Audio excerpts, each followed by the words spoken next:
Oh, you didn't know? Welcome back to another episode of the LTS Wrestling Podcast. It's me. It's that NICC, and we have special guests here today. We're joined by Trillmonger, a.k.a. Sage Scott. We also got Justin Summers from Island Pro Wrestling, and of course, we got JoJo here today. What's going on, fellas? Hey, man. Everything's everything, man. What's up, man? I know. Long time no see, fellas. Yeah, it's been a minute. It's been a hot minute. At the same time, Sage, welcome to the panel here. We really appreciate you being present here, and God, everybody out there, all the subscribers, followers, all the support that you continue to do for us. We appreciate you all. And I don't know, Nick, I feel like the most least important person on this panel today, but because Sorry. you know, as much as I'm a pro wrestling fan, we're actually here to talk with a pro wrestler. We are. It's such an honor. We're It's all such an people, honor. dude. We're all people. And from the top of the car to the bottom of the car, we're all human beings in the end of the day. Hey, I love it, man. Yeah, that's 100. But let's kind of like jump right into this, right? So, Sage, you go by the name A1 Day One Trillmonger, right? Where's the inspiration from that? Well, That's pretty cool. it actually is crazy. It comes from a lot of different things. Like the A1 comes from my football background. You know what I'm saying? Because I played running back. I was a kick return, punt return. You know, I was always, hey man, I'm the alpha one out here. I'm Mr. A1 since day one. You know, I quit school because of recess. You know, I was a big Deion Sanders fan growing up. So the gift of gab and being able to speak things into existence. You know, some of my boys were like, man, when your boy Sage, that boy A1 out there. You know what I'm saying? A1 looking to go D1. You know. So that's where the A1 comes in. So I just kind of like kept that moniker around because I live my life that way. You like try to be the best at everything that you do. You know, don't settle for mediocrity. You know what I'm saying? You shoot for the moon, looking to be a fucking planet, but if you miss, you'll always be a star. You know? So that's the mentality. As far as the Trillmonger goes, that was kind of sort of bestowed upon me early in my wrestling career by shout out to one Aaron Nova. He looked at me and he was like, man, you know what? I already had like that Black Panther type kind of like gimmick, you know, being from Compton, California. And I've always been a Killmonger fan. He was like, man, you know, you should be the Trillmonger, man, because you know what I'm saying, you real and you true, and Mongler, you out here destroying everybody. So you know what I'm saying, that you know you're a great combination of power and speed and you know athletic ability. Because some days I could be a high flyer, some days I'm a power guy. It just depends on who I'm in the ring with, who I'm matched up with. So we just keep it trill. And that's the slang. With slang for trill is somebody who's real and true, not real and raw, like somebody that we know. But you know, I just keep it 100, man. That's where it comes from. I like the theme song too, Mr. A1 since day one. Yes, sir. Yeah. Shout out to Montezi, man. One of my childhood friends. Man, we actually went to school together. He's a guy down here in Florida. He actually did the entrance music for Sammy Guevara. You know, and he's a couple other people in the industry. Whoa, yeah. That's crazy. So, yeah, that take flight song that Sammy Guevara comes out to. That's the same guy. Same guy. That's pretty dope. That's pretty dope. Mm-hmm. You know, it's kind of funny. You just kind of like alluded to a few things. I don't know if you probably don't know, but me and Nick actually grew up in Hawaii, and we're childhood friends as well. So it's so rare, like nowadays, to hear people actually still keeping in touch with their day ones and literally having them impact them along their entire life, right? So that's pretty cool, man. That's pretty cool. Right. And you said you're originally from Compton, right? Yeah. Have you when did you I guess move from California, like, or did you kind of spend most of your life out this way? And my mom, she did the best she could. She's like I said, my dad like was around sparingly. You know, we know of each other, but you know, my mom pretty much did all the heavy lifting. So you know, my mom had family over here in St. Pete and Pompano Beach, Florida. But it was kind of like a back and forth ordeal. The middle of my childhood, we didn't really move over here permanently until about, I want to say maybe 8th grade, close to high school, because she didn't want me, because she knew, you know, she already foresaw that, you know, that's the turning point in a child's life. You know, usually when you get into that's when the influence, and she didn't want me to be heavily influenced by, you know, obviously the street violence that we have, you know, gang mentality, because I have a lot of cousins and uncles that are, Crips and stuff like that. So I have a lot of, Mm, gang affiliation, and mm. ties in my family. So she didn't want that for me. She wanted me to have the best that she could possibly give me. So shout out to moms, what I'm saying, for making the decision to get us over into a safer pasture. And so we end up moving over here. I want to say that's probably like around 2004, 2005, permanently. Again, it was a back and forth thing for a little while. You know, house to house, auntie's house, maybe at your grandma's house now, and that depends on where they stay is where we were. So it didn't get real stable until maybe like around high school.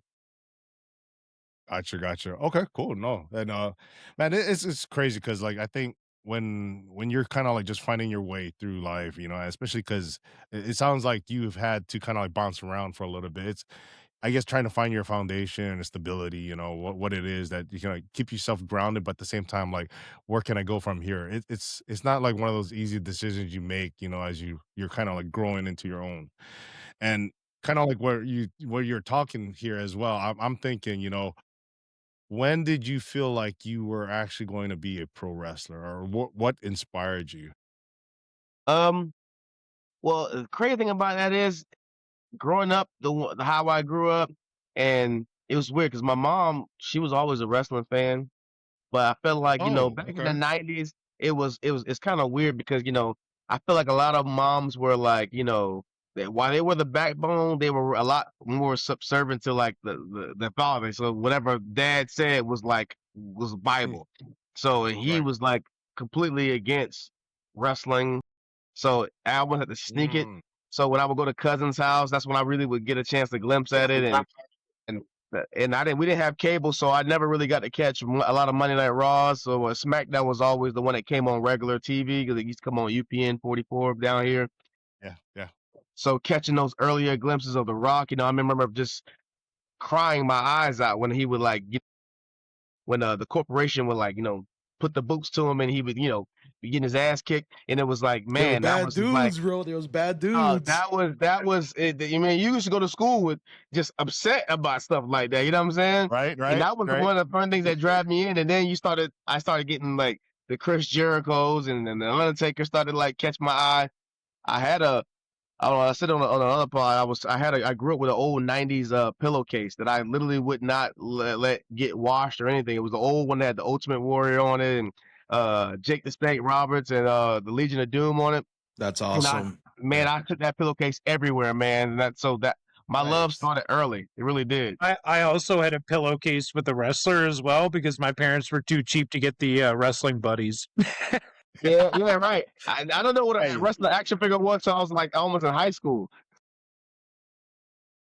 it's funny because like I almost felt like the only time my mom actually got really involved with wrestling and she noticed that I was into it at an early age was she used to take some old school like or just like raggedy old shirts that we were gonna toss, and then Yeah. she would like design them to look like the rockers back in the day. Ah, nice, Man, that was like nice. I just remember that whole memory. Like me and my brother would just like rock that like around the house, and everyone's like, "What are you doing? Like that you should be using that to like wipe down the car or something." Exactly, right? It's Yeah, man. raggedy.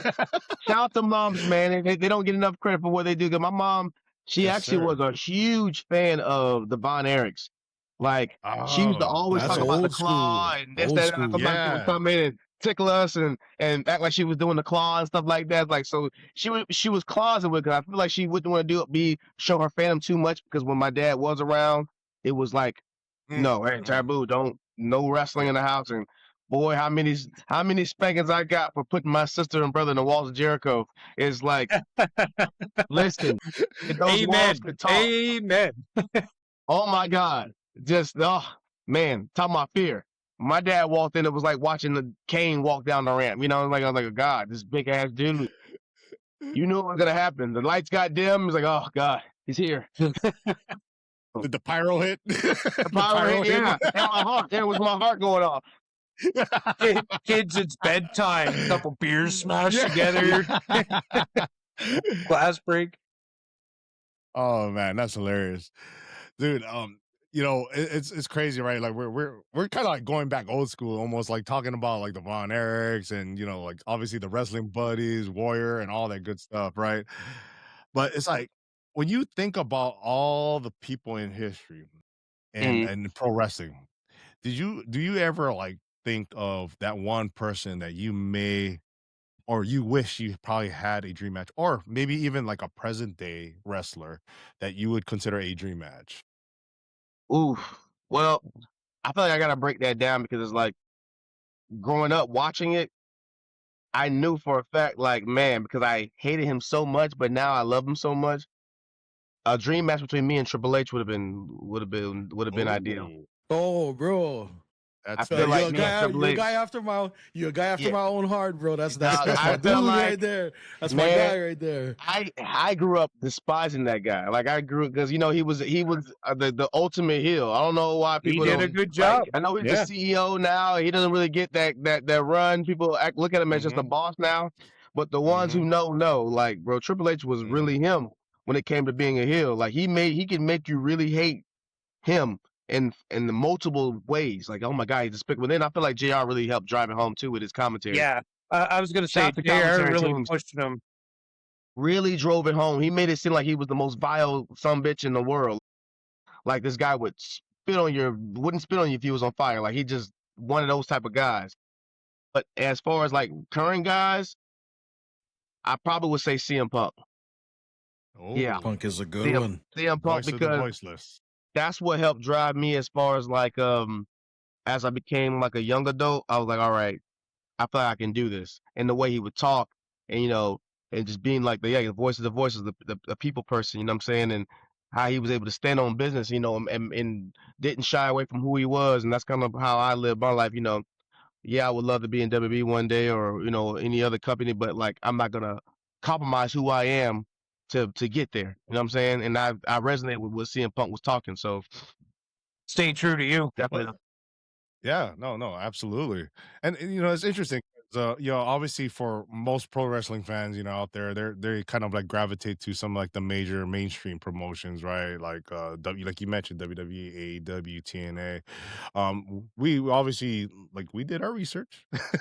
We kind of we've seen that you've obviously had your fair share of going around the indies and whatnot. Clearly, you're going to be making your IPW debut. You Yes, you've sir. had Yes, sir. you've had some experience with AEW, right? So AEW Dark. it's Yes, uh, it's sir. it's interesting because I'm kind of curious, like how does that I guess feel, or how is that compared to being in the indies? And is there anything in like you would say is something that you would took away from that experience, and how that kind of developed you even further? Well, I learned, to take experiences for what they are, because everybody who went there came there with the idea in mind that okay, I'm gonna get signed, and you know, I'm a firm believer in my faith, and God works on His time, not on your time. Just because you were in the door, I've heard several stories about like guys like Damian Priest that did his first tryout and they told him no the first time, or they started off as security guards. Everybody, the path to prosperity ebbs and flows. There's so many different ways to get there. Um, I took from it like, man, they were really giving us a lot of experience. Like they taught us like I feel like it made me a better indie wrestler because like if you sat there and actually listen to some of these like guys that actually would give you advice, because everybody's not gonna stop and give you a bunch of advice. They have a show to run in the day, but the ones Right. that would stop and give you advice, you got to be able to take that advice from them and really be able to go with it. Like it's got to be like with Taz. Taz would always like Mm, stop and talk to the indie guys. Like, hey man, when you get back to the indies, make sure that you make sure the promoters know how to treat indie wrestlers. Because a lot of indie promotions they take advantage of like indie wrestlers. They feel like okay, well I'm the promotion, you're the wrestler, you have to come to me. And really, and at the end of the It, day, we're it's the a ones it's a that back and really forth relationship. yeah, It's not it's right. so back and forth. weird. You're right. It's so weird because like a lot of people like they have a weird sense of like everybody thinks they're Vince McMahon or something. You know what I'm saying? Like you have to be able to understand like hey man, it's a collective. You know what I'm saying? And if you want people to really promo for you or go flyer for you, you got to like put in your work. Like that's why I love Justin. I hate to throw him in there, but hey man. I only met him a couple months ago, and he's already one of the better promoters that I've ever dealt with in my almost 10 years of working because he does Yeah, the thank work. you. You know what I'm saying? He does the promoting. Make sure his guys or his girls are in the best light possible. And a lot of these promotions don't do that, but they want to, and then they want to like have you do all this heavy lifting, but also want to pay you chicken scratch. You know what I'm That's saying? our job as promoters, man. But ultimately it like takes teamwork to make the dream work, right? Like if it wasn't for you, I don't got a show to put on. If it wasn't for me, there's no show for you to perform on. So it's Exactly. back and forth. It goes both ways. And just to drive the AEW point home is just like, I feel like it really taught me how to be a professional. So I didn't look at it like I'm better than anybody else. You know what I'm saying? I only can control what I can control. And, they had me back multiple times. Me and Jake, we've been on AEW more than anybody else in Florida. So we have more matches on, and that's fact. We've had more matches there than anybody. There's no one in Florida that has had more matches on AEW than we had. And we looked at it, hey man, listen, we're getting our name out there. They know who we are. Clearly they like us because they keep having us back. You know what I'm saying? If it doesn't come out of nothing comes out of this time, at least they know where we are because we left an impression. Because if we didn't leave an impression, they wouldn't ask you to come back. And it got to the point where like they were making guys try out at AEW. Like once you got there, even though they invited you, they make you try out that to even wrestle their guys because some guys will, either lie on their resume or wherever the case may be. Yeah.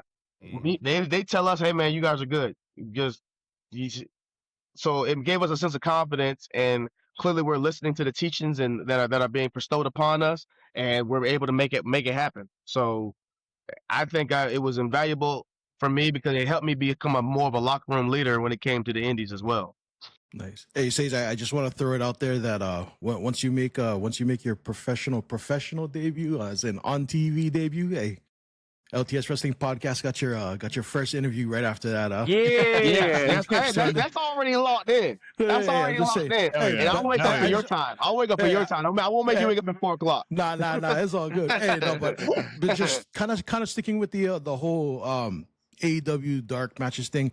I'm kind of interested to know, like, how does the locker room environment kind of differ from the whole big AEW locker room compared to like an indie locker room? Like how does it differ? It's probably bigger than a broom closet. So well, sure, is the literally right. Like, how is the environment? How is the environment? For starters, I'm gonna be real. AEW, that's why we almost felt like we were at home because like AEW felt like one big ass indie locker room. They're not really that different. There's some ones that are kind of like have their nose turned up and they're like better than everybody else. Those people, I won't even throw their names out there. They know who they are. I'm pretty sure if you watch enough of the product, you kind of know who they are anyway. Yeah, you can kind of pick them out. You can kind of fucking tell. And so, I mean, but I will say one of the ones that you think might be that way isn't that way, and that's MJF. He's actually very, very helpful. Oh, okay. He's actually That's very, cool. very. That's cool. He was at he's the top guy. He's at Dark. He's at Elevation. He's watching people's matches, giving critiques. He's not one of those dudes. Really? Yeah, he was doing that. So I want to throw that out there because he definitely did do a lot of help. He was very helpful towards us as well. But yeah, they're way more laid back than the E. You know what I'm saying? The E is more suit and tie. Be where you're supposed to be. Don't drift, don't ask for autographs, don't, business. AEW, I will say, felt more family, kind of oriented, and it's kind of like a big indie promotion. You know what I'm saying? People back there doing what they want to do. Got guys in the locker room. And back behind the trailer. You know what I'm saying? Mm-hmm. Doing their thing. You know what I'm saying? Yeah, exactly. Chilling and vibing. Yeah, so it's my kind of scene. I'm not gonna lie. I'm not gonna lie. Spend a lot of time, talking to these guys. Some of them, they're so cool. They don't think that they're better than you. They follow me on Instagram. We follow each other back. Like they treat you like human beings, and that's probably the best part about it. And probably what made it so easy to kind of like settle in because you didn't feel like, oh God, this guy's looking at me, and you're not walking around on eggshells all the time, right? Yeah, right. It felt That's great. awesome. Man. they're coming to you. They're introducing themselves to you like a regular any locker room. Not you have to go to everybody to say, hey, my name is such and such. They're coming to you. Hey man, my name is Penta. Blah blah blah blah. They're coming to you. So it was real cool, man. It was real cool. And then on top of that, we like to dress up for those type of things. So we actually got the Migos. We actually got the nickname. They was calling us the Migos back there. So because of the dreads and we're all dressed up. Chris Jericho was walking around calling us the Migos and stuff. So they made it they made it cool, man. They made it like fun. Like once he started cracking jokes like that, I was like, oh, we in there, man. This is cool as shit. Yeah. Back playing dice awesome. by the trailer, eh? Playing dice by the trailer. That's it, man. That's it. Hell yeah. So it's not always about wrestling. That's kind of what I'm sounding like. No. It sounds like a good time, right? Yeah, we spent more time talking shit about basketball, NBA finals at the time. Like there's a lot of basketball fans back there. Some of them, every time I see them now, if I talk to them on social media, if I post them about sports, they'll comment on my stuff, and because they remember those conversations and stuff like that. So it's more of that than it is about wrestling, even at all. Like I don't think we had any wrestling conversations whatsoever. Just regular life. It's like I think fans forget like that's work for you guys. It's Yeah. like you can't just be talking about work all the time, Right. even if you're at work, right? So Right. Doesn't matter it's how something fun that it is, we how don't much you love remember. it. Exactly. Right, exactly. Exactly. You need like I think there's like a threshold of like too much, and I'll be real, when I was at Mania weekend, and even as a fan, like I did this last year, and this year I did a little bit less of it, not going to all of the events, and I still felt overwhelmed. Yeah. I'm at the bars, I'm like on the street, there's like wrestling theme music everywhere, and I'm like, okay, this is too much. This is too much. Like, Right. I need to go back to my room, just like my peace and quiet at this point. Oh, It's too much. absolutely. Yeah, so it can definitely be that way. The other part too, I'm kind of interested in hearing like is has wrestling always been your passion, or did you aspire to like do anything before wrestling? Yeah, I actually wanted to be a bounty hunter. No, I'm joking. No, no, no. It'd be Dog sick, the bounty John. hunter. I No. think you definitely got the look. A really good opportunity, but no. Actually, like I said earlier, I come from a football background. Football really was the prime focus, So it's so cliche now because like football, wrestling is like almost hand in hand now, and it even went hand in hand when I was in high school. Almost all the wrestlers played football. You did both. So and it's not that I didn't love wrestling because wrestling was always technically the first love. And I watched it, as a kid growing up, but I mean not like I didn't watch the NFL growing up either. It's just that I knew the lane for football. I knew work, compete, get to high school, get a college scholarship, make it good enough in college that way you can get drafted or whatever the case may be. You know the lane. You don't grow up knowing the avenue to get into wrestling. No, like you have to Right? you know what I'm saying? It wasn't like common knowledge that go to school and then start taking indie bookings and then back then send your tape in. You got some tape, send your tape in to a bunch of different promotions, or find out where promotions are at and just make the towns. You know what I'm saying? You gotta do what you gotta do. So more or less, I social media, shout out to social media because that's really what made it happen. I got a couple friends that knew that I was into wrestling because I was always a character in high school, walking around, sweet chin music people through their lockers and stuff like that. DX crotch chopping, doing people's promo monologues and stuff like the that. amount of citing them off and detentions booking for I used to them. do the Yeah, same man. thing. Yeah. I used to do Yeah. the same thing. Yeah. You were They shot notorious me for like that, Nick. people started hitting me up on social media about a school out in Hudson. So I was like, oh shit, okay, yeah, I'll check it out. It was affordable, so I went there, and I happened to be in the class, and Batista was there, and I was like, holy shit, Batista's here. They had people that they knew. Drew McIntyre would pop in, Adam Rose, a couple guys that would pop in. I was like, oh, I'm in the right place. You know what I'm saying? It just so happened that she congratulations to JC Jane. She's actually in my original class. She just got called up to the main roster of that's Fatal awesome. Attraction and Fallon That's right, Halen. I trained with them. We're their first original class for WWN. So we're the Nice. very first class. So you know, it's a little bittersweet. You know, you kind of wish it was you, but you also are happy that I was there on the ground. You know, when we first took our first bumps. You know, and Right, so right. to see them there, I mean, at least I know I'm in the right direction. But yeah, that's how it all started. Just word of mouth, social media. Like, oh man, I'm here. You know what I'm saying? These guys they found a platform for me because I had no idea before. If anybody would have, no one would hit me up on Facebook and kept messaging me and saying, "Hey man, Sage, yo, this is your calling. You need to go out here and check this out." I'd probably still be, or at this point, probably be retiring from playing football or something like that. You know what I'm saying? Right, right. Well, and Shout out to even social media now, because like that's what made it happen. yeah, even now there's like no direct lane to making it from wrestling anyways, right? Like it's who you know, it's who you're performing with, Mhm. people vouching for you, where you're Flow. taking your training, like all sorts of stuff. And yeah, social media has definitely made it easier for people to kind of connect and network that way. But yeah, I couldn't imagine doing it without social media. Ugh, no. Mm-mm. Makes you think like how did the industry survive back in the day, right? Like no No. Money, existence of social the big media. money guys. Yeah. That's Send your yeah. tape I in. could assume that. You had to send a Yeah, tape in, or you had to VHS. gas that old station wagon up and make the town, buddy. You had to do Right? something and hope to Yeah, God they yeah. put you on.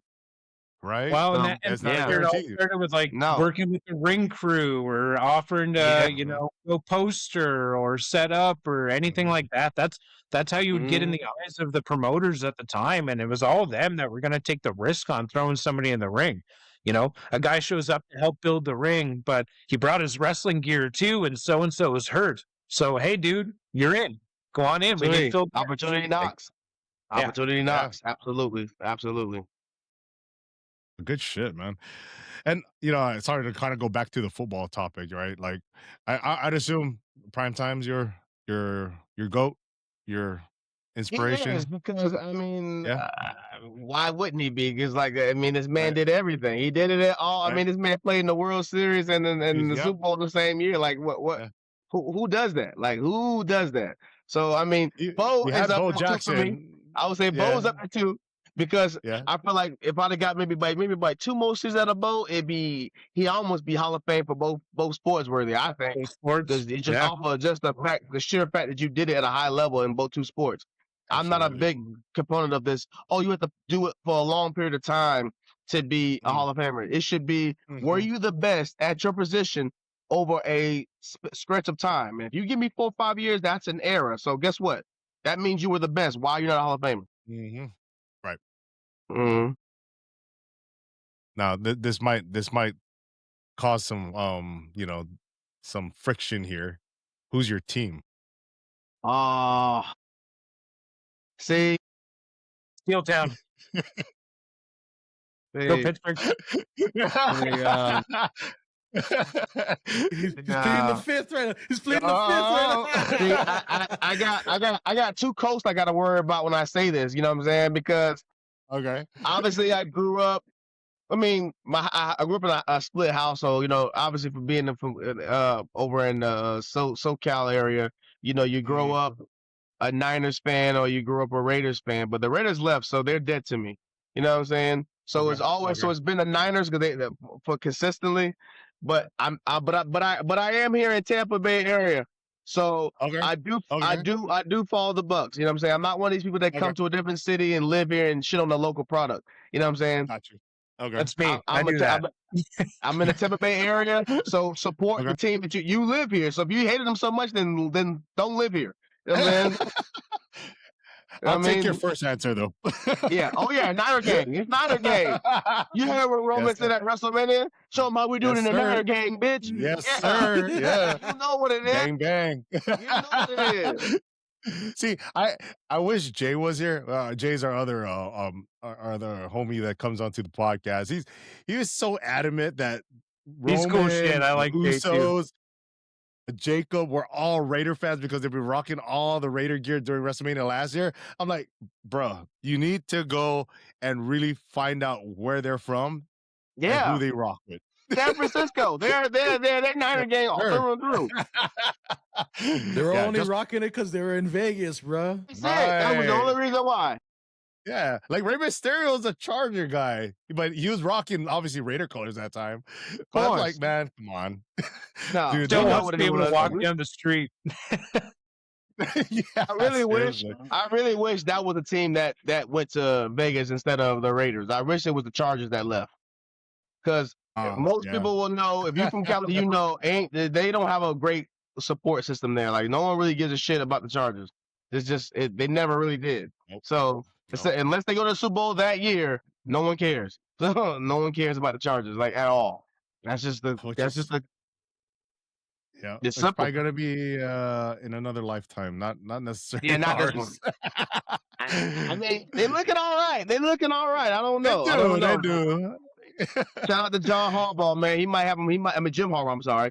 He Yeah, he man. might do something. He might do something with him, but I don't know.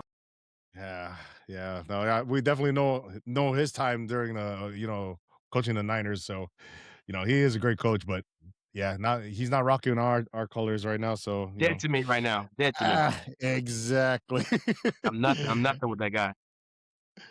And now I kind of like, obviously I don't want to like stick on this topic, but let's kind of like take it back to pro wrestling here for a bit. Um, Midnight Tribe. Kind of interested to see like origins, your stable mates, how that started. Well, it started because I knew that we all go through ebbs and flows with our character and what we're trying to portray out on TV and or in the ring. And my earlier stages, I was like this real cookie cutter baby face, just uber athletic, no real character, no real direction. And of course, I wanted to like implement some of my California roots. I wanted to implement some of my my comic book fandom. So I was like, well, the Trillmonger needs an army. I need a tribe. I need Mhm. guys. So I'm looking around. Which is like I really feel like the bloodline copied me. But whatever. If you Midnight Tribe originated in 2019. Bloodline was 2020-21, but that's neither here nor there. Anyway, so I went to creative. I say, man, I want to think about turning heel. I mean, I had these two other guys, big monster guys, too much Jackson Duvalier and the heavy hitter David King, and I was already considered a big guy. So to get bigger guys than me, it almost created a Mm, crazy dynamic aura between the three guys. It's like I could get it done by myself, kind of, i.e., Roman Reigns. But when you mhm, have these other guys, okay, now he's unstoppable. You know what I'm saying? mhm, And there was this running gimmick about me not being a cruiserweight, because I was too big. The guy Aaron Nova, he calls this hashtag down here, the hashtag Sage Guy's not a cruiserweight. So he started running with this. He started running with this gimmick, and then the creative kind of got behind it. Like, hey man, people are kind of like flowing with it. So what'd be cool? Let's make him the cruiserweight champion and let him just dominate everybody. So I ended up becoming the cruiserweight champion and became the longest reigning cruiserweight champion. And like every time I would have to face Nova, he was like our Midnight Tribe like biggest rival, at the time. And he kind of like would always like but he brought comedic relief as well. Like so he'd come out with a scale. Like, no, he needs to weigh in. He needs to weigh in tonight. Yeah, Like wait a minute. I don't believe I don't believe he's 205. Look at his traps. Look at his chest. There's no way there's not more than 205 pounds in his frame. So yeah, that's just to deviate a little bit off of that. But the Midnight Tribe, it really originates from like that Black Panther, cult like follower. I also drew inspiration mhm, from obviously the Nation of Domination. mm, That was always a big deal. And I mean, I look at myself as the Farouk of the group. I'm at the like, at the younger guys. They weren't doing anything with them, and it ended up helping us get bookings all over the place because at the time it really wasn't that many factions down here that was believable. I guess you could say, right, right. so it made That's it to where, hey that man, power of networking again, right? Like it's adding people to the tribe and everybody working yep, together. exactly. And then they kind of like slowed down, and then I ended up going to a tryout for WXW, ran by the Wild Samoans at the time. Rest in peace, Alpha and Sika. But that's who got me and Jake started because I had already knew Jake prior, but we ended up going to this seminar slash tryout with all the WB officials there, and we stood out to Alpha, and he pulled us to the side and said, "Hey man, you guys would make a really great tag team," And I'm not gonna say no about tag team wrestling to Alpha. The first and Right. foremost, you don't do that. Right. No, I think he knows what he's Straight talking up, about. straight You know up. what I'm saying? So I'm not gonna Exactly. like, oh, Alpha, you're crazy. I don't think. So we tested it, and he was right. So we end up tagging, and he became part of Midnight Tribe, and me and him went on to do the AEW thing, and bookings all over the state and country, and that's kind of how that whole thing got started. I kind of had chills when you said that, because it's like when you think about somebody that is so credible and having like obviously the accolades of who they are as a wrestler and specifically like you said tag team, right?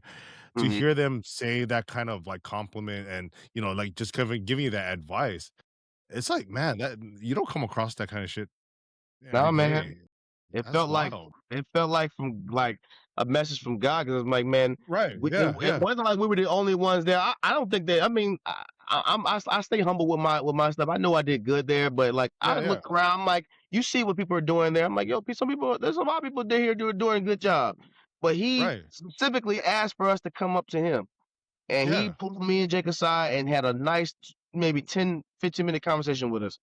Asked us where we were from, who trained us. Do you guys live close? You guys need to start training together because you guys should make a really good tag team. We looked at each other, and and this crazy thing is, when we went to that seminar, we saw each other. We was like, hey man, what friendly conversation? Let's try to outwork everybody. But me and you, we're gonna make out to where we're the two best ones, but we're gonna try to outwork everybody. And it's just crazy that in the midst of us doing that, treating it like it was football camp, and like he pulls us to the side, like, "Hey man, I like y'all energy. I like everything about y'all. Y'all would make a great tag team." It was like you said, it was divine intervention. So I knew that the powers that be was talking to us, so we needed to make it happen. So that's it is crazy, and you saying it making me giving me chills a little bit. I'm thinking about it like, damn, that is, because you So ain't thinking about it in the you ain't thinking about it in the moment until you like yeah. reminisce on it now. Yeah. Right. You ain't thinking Yeah. about it. You're Then kind of you reflecting just on trying to it. make it. You know what I'm saying? You just trying to do it what's Exactly. best. You ain't thinking about Yeah. that. Yeah, it is crazy. It is crazy. I know I'm not the interviewer, but did you and Jake live close together? Uh, Close enough that we would make it work, because I live, like I said, I've always lived in this area, Tampa Bay area. He lived in like the Orlando area. So even when we would like when we started teaming together, like the AEW thing, like that was stationed in Jacksonville at the time in the beginning. So what we would do is I would drive to his house, and he lived like in Lake Mary, which is right outside of Orlando, and I would stay at his house, and in the morning we would drive from Orlando to Jacksonville, because it's cutting the time in half. Because Jacksonville's like Yeah. a 4-hour drive for me, it's like a maybe 2-hour drive for him. So I just go to his house, stay there, and then we would drive there. So yeah, I guess you could say close enough. Close enough that I wouldn't. I really. If we were 10 hours away, I was making it happen. I was making it Yeah. happen. So That's that drive. Yeah. yeah, absolutely. I think Nick, you wanted to ask this question, right? In regards to his time at Full Impact. Yeah, get in there, Nick. Yeah, Yeah, man. so I can't be talking the whole time. I I hate to hear know, my man. voice. Get in there, dog. bro, no, honestly, Get in you're there, doing dude. so good. You're doing so good. No, so yeah, I just I'm kind of interested because I mean, I am planning to head down to Florida maybe sometime in the next couple of years, and hey, if you're still out there, bro, I might come and check you out. You know what I mean? But I'm actually kind of interested. Like, tell us about your time in Full Impact Pro and your rise to becoming their champion. Oh man, it's actually all culminates from the beginning of the Midnight Drive, because the company switched. ACW was the original company, and then obviously once the promoter from then, he passed away during COVID, and they actually rebranded it as WWN, because WWN is the actual whole, and it kind of like just Mhm. absorbed ACW. So all of us that were in ACW were all part of the WWN family, and then it was at the time the pecking order. Okay, ACW, Full Impact Pro, then Evolve, and then obviously once you made it to Evolve back then, you were probably getting a call from WB at that point, which Right, right. almost is bittersweet, because I was on the outskirts of Evolve right before the pandemic hit, and then Mm, that happened. Evolve ended up getting bought by WB, and now everybody who was on Evolve got absorbed into NXT. So if I had maybe 6 more months, we'd be having a whole different conversation right now. You know what I'm saying? But Right, right. right. again, that's that thing I told you about. God works on His time, not your time. So, and I'm not bitter about it. I'm just speaking about history right now. So I started working my way up. Full Impact Pro was a thing. They said once I got there, shout out to Frankie Chiato because he saw me as a singles guy. He always told me, even when I was in the Midnight Tribe, that's if you don't know who Frankie is, that's the trainer for August Artois. He was, he passed away a couple years ago, and he always would tell me, "Hey man, you have a look. You don't need to be with anybody else. You can do this by yourself. Your money by yourself. You know." And I kind of like that was one of the main things he said to me, and I kind of like took it to heart. So I kind of like started to reinvent myself, started thinking of myself more as just a one man entity. And with that, you start to rise up the card, and the promoters start getting more confidence in you. To make a long story short, they put the Proving Ground title on me, which is like their NXT title, and I ended up becoming the longest reigning champion there.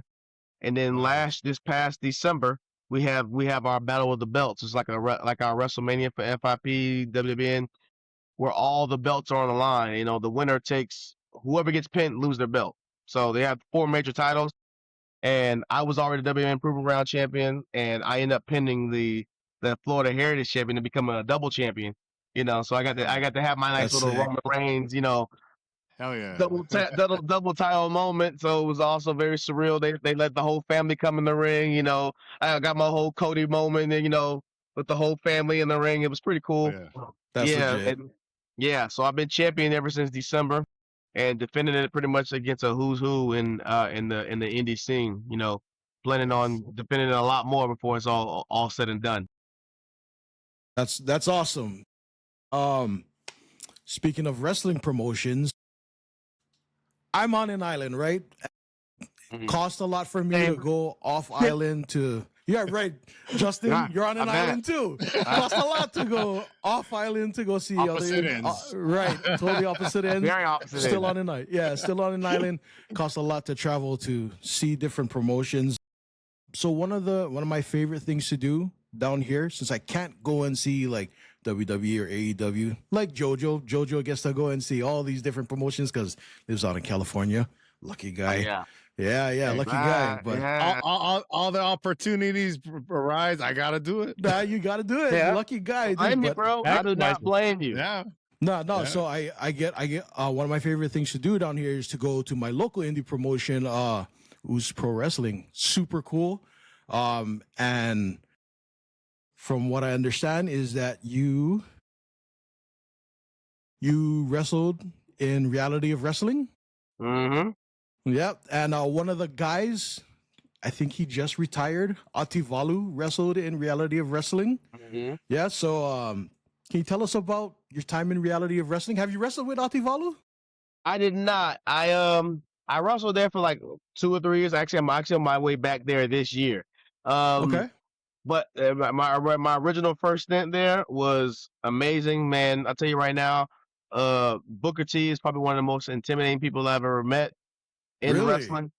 And maybe it's because of the respect y'all have for him. And it's like, representation matters. So it's like to be an aspiring, black wrestler, the standard doesn't get no higher than a guy like Booker T. So he would know everything that you're trying to get into. You know what I'm saying? I tell this like with my kids, it's like somebody who's a soldier and his job is to be in a minefield. He's already navigated through all these fields, and he knows where all the mines are at. So he knows how to get through this situation and be successful. So, and when you want something so bad, it's kind of like, man, it can be a little intimidating because you want to do so good. So I think that's more of what it is. I mean, he's very intense too.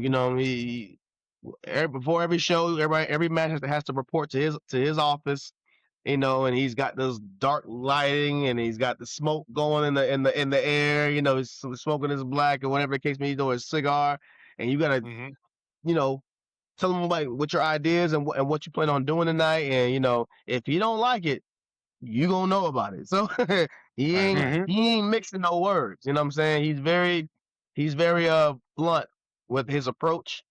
So but it was great for me. It was it's the constructive criticism that you need. It's like how it remind me of football. That coach, getting in your ass, about a play that you messed up on. You know what I'm saying? So I feel like that's what helped prepare me for that kind of a moment. But yeah, reality wrestling was great. I got to wrestle guys like Edge Stone, I wrestled Ryan Davison. You know, we actually had a rivalry. I had a little rivalry with Ryan Davison. I was involved in their first ever chairs match at their Christmas Chaos Mm. pay-per-view, which is like their WrestleMania in December. So that was pretty cool.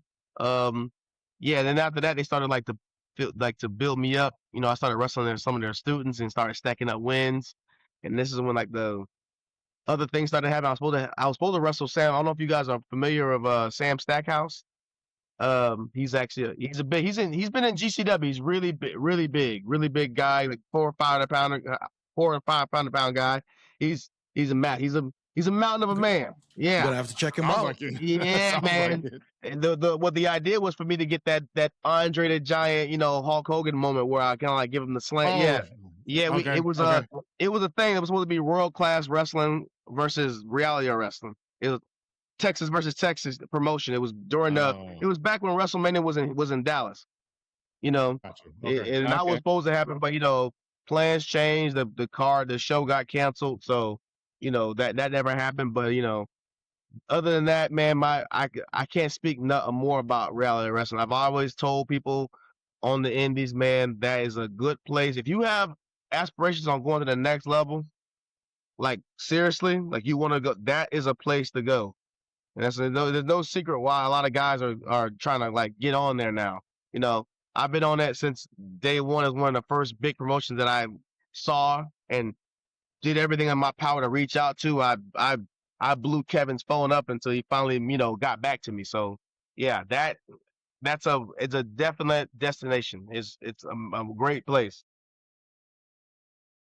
and I kind of want to like ask here, like, do you feel like the indies really gives that flexibility as opposed to being just kind of like committed to a big promotion where we've obviously seen like the success for others, like specifically I guess with like Cody Rhodes, Matt Cardona, they've kind of did the thing on the big stage, but then eventually they found their path and they carved their own way going through the indies and just kind of like became their brand and just Mhm. became such a bigger star going back to the bigger companies. Do you feel like that's kind of like one of the things indie wrestlers thrive on, being It's being not. able to have that kind of flexibility? I feel like it's really good for character development, but it keeps you I would say maybe even kill, maybe level, because it's like Okay. you do have the ability to like for the most part have your creative control and the freedoms to grow. Like, okay, I want to try this with my character. You don't have like a bunch of agents and talking heads saying, hey, no, I don't want to see Mm-hmm. that, I don't want to do that, because like they might control like, you know, who's going over, but they don't really necessarily Mm-hmm. control who I am as a character, what I want to portray. And it makes it even better once it gets over. Like once you start to get a little bit of, you know, it may not necessarily be that way right when you start, but once you start to, you know, get a little bit of a resume on you, where it's like, okay, you've already proven that you're trustworthy, you're a good locker room guy, people react to you, you know, you don't put out bad tape. It can work in your favor. You know what I'm saying? And that's and you say you brought up guys like Matt Cardona, and that's actually for us, it's almost like we're kind of like working against those guys too a little bit, because it's like when like that's not they just released a whole bunch of guys. They're gonna eat up a Yeah. lot of spots on the indies now because of who they are. Because they only Mm, because not because makes they're sense. better wrestlers or because they work better than you. It's because they've been on the big screen. So Yeah. promoters are They're gonna just see them no and say, "Oh, names. they're gonna draw money. They're gonna draw money not because they're better wrestlers than you or they do anything better than you. It's because they've been seen by more people." Yeah. So Makes sense. so it actually can work in two different ways. You know, if they plan on being like career indie guys at this point, then hey, actually that helps me because they're gonna bring in more eyes and eyeballs to the shows I'm gonna be working. But if they're just Right. using it for a platform to get back to the to the big show, it can kind of hurt Okay. guys like us, because like now that's one extra spot that's not gonna go to somebody who might really deserve it or might really be needing that Right. spot. So it can work both Oh, ways. It can that's definitely actually work a good both ways perspective. because there's people that have been released that want to still be the same character that they were on the big screen. Hmm. If you're working on Absolutely. the indie scene, sometimes the guys are like, we don't want the character that got fired from WWE. We want something else. And they have a Mm, hard Right. time And with I right. adjusting that character. Yeah, I can see how that can be a detriment to the overall locker room in the scene, right? That makes Yeah. Yeah. trying to be like the top guy, and it's just like, bro, we're all just trying to be over here, right? I'll be real. There's a lot of marks in these locker rooms too. A lot of marks in the While locker you room. might think it might be a detriment, some of these guys are going to be like, as soon as they see these guys, oh my God, such and such is in our locker room. I got to get a picture with her. The fuck? It's real. It's Yeah. real though. Like Hey. I've seen it. Like it happens. God, like so it doesn't just exist in the IWC. It's in the locker rooms too. Man, once like I said, not to do a name drop, but me and August, we wrestled Jacob Fatu and his brothers in Utah. And I sat back there, and I didn't mark out on none of that stuff for him. I talked to him about regular stuff, because he's from being from the Bay, and I'm saying he's from Oakland and stuff like that. And me and him have like same amount of kids, so it's like we kind of like bonded off of that. Okay. Sharing a blunt in the back, talking about our kids and about our wife, and I'm like, man, these are regular fucking people, dude. You know what I'm saying? Regular people. We got to hang out with Austin Aries and stuff like that. We're talking shop with these guys, not really necessarily about wrestling, just regular life. That's when I was like, okay, dude, you're in these rooms. You're one of these guys. People see you the same way you view yourself. There's no need to like downplay yourself or belittle yourself, or put yourself on a lower pedestal just because this person's been on TV. Yeah, stay humble. We do. Stay humble. We do the same thing. Right. We do the same thing. So yeah, you paid your dues, right? Absolutely. There's no need to be a mark. There's no need to be a mark because you're in this business too. I'm not a fan. I'm not a fan anymore. We're all workers. You don't go if you were working at Walmart, you wouldn't go up to the assistant manager. But, oh my God, you're running the store today. You run the store better than anybody I've ever seen run the store. Like that's 100, bro. That's 100. Yeah, we're in the same thing, bro. We're in the same thing. So I just have this like bad image now, like looking at Walmart employees doing the same shit. That's why I had to use these guys because they're always everywhere doing nothing. That's funny. Well, I know you guys got your next event coming up, Justin. And tell us a little bit more about it. We get to have the Trillmonger make his Canadian debut up here, man. It's a pretty big honor for us. We've done it a few times now, bringing some people in and giving them their Canadian debut. It's worked out great every time. I don't think this time is going to be any different. We're excited to have Sage come. But we got a locker room that's ready to meet you too, and they know that the guy's coming in trying to take a spot from a local fella too. So, welcome to the family in the locker room. Oh yeah, oh yeah, oh yeah. But coming up May 16th, we're doing our first ever Rumble. We're calling it Game On Island Rumble, 25-man Rumble. It's the largest Rumble that's ever happened here in Prince Edward Island. So that's really fun. I'll tell you, booking a Rumble has been definitely a little hard on the heads because you got to think about different things along the way, right? Like, what's one of them? Well, like pulling the curtain back a little bit. Like one thing we really try and do with Island Pro Wrestling is sell a story. So if we have an opportunity in the Rumble to have people meet in the ring or something like that, you want to be able to sell the story even farther. I take a lot of pride in Island Pro Wrestling for being great storytellers. It's not just a one and done situation. I mean, Sage can speak to it as well. Whenever we first talked, I said, listen, dude, I would love to work with you, but it's not going to be you're here and then you're gone. Like, we want to have people invested in quality storytelling for the fans.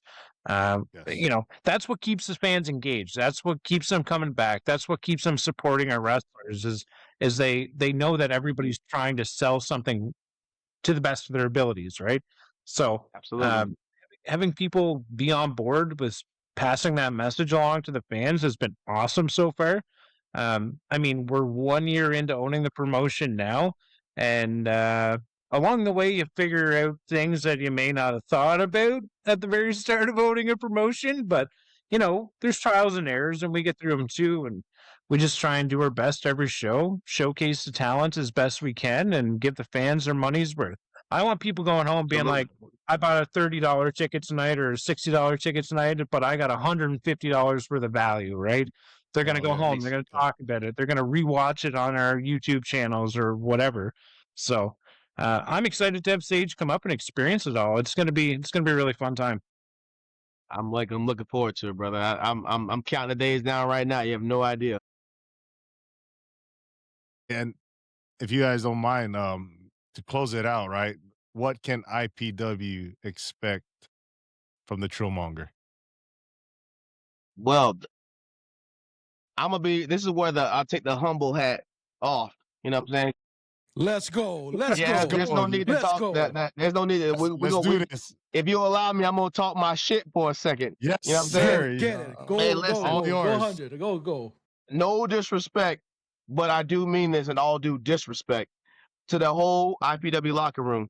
Ain't nobody on that whole roster can do what I can do. And that's the reason why, and Justin identified that a long time ago when we first had our conversation. So what they can expect is the greatest professional wrestler that they ever seen come through them doors. Because when I pull up, I'm coming for a couple reasons and a couple reasons only. I'm coming to whoop somebody's ass. I'm coming to become a champion, the top guy, and I'm going to leave and go home to my family. You know, and it's as simple as that. You ain't got to like it. You ain't got to love it. But at the end of the day, you damn sure going to respect it. And that's just big old facts.